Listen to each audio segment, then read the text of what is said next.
Garde l'amour par la foi. Bonjour, aujourd'hui, j'aimerais te parler de la foi dont tu as besoin pour garder l'amour dans les temps de la fin, en dépit des circonstances de la vie ou des attitudes de ton prochain.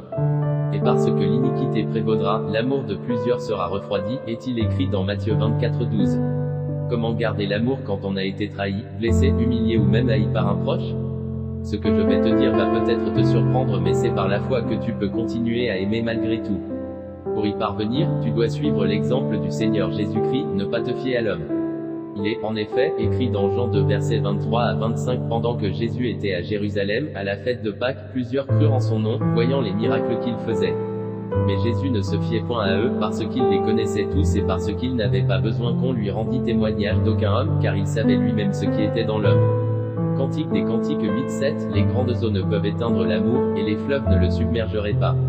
Hébreux 10:38, et mon juste vivra par la foi, mais, s'il se retire, mon âme ne prend pas plaisir en lui. Jean 13:34, je vous donne un commandement nouveau, aimez-vous les uns les autres, comme je vous ai aimé, vous aussi, aimez-vous les uns les autres. Proverbes 17:17, l'ami aime en tout temps, et dans le malheur il se montre un frère.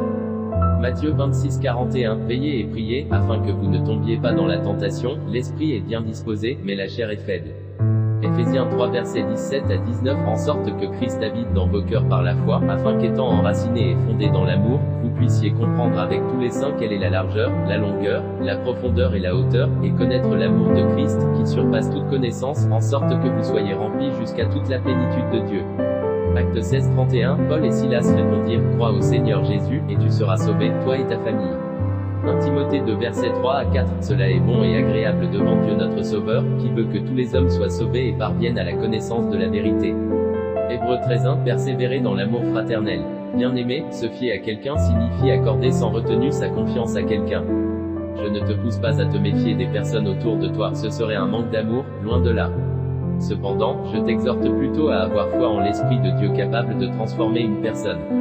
Le Seigneur Jésus n'a pas bronché dans son amour pour Pierre quand ce dernier l'a renié 3 fois parce qu'il ne s'était pas fié à Pierre, mais le Maître avait foi en Dieu pour ce qui concernait la vie de Pierre. Il savait que le Père, par son Esprit Saint, était capable de le transformer. Que t'a dit le Seigneur en ce qui concerne ton conjoint, ton enfant, ton ami, ton collègue, ton superviseur, ton voisin, etc. Sa volonté n'est-elle pas que tous parviennent au salut et à la connaissance de la vérité? 1 Timothée 2/4. N'a-t-il pas promis de sauver ta famille si tu crois en lui? Acte 16 verset 31.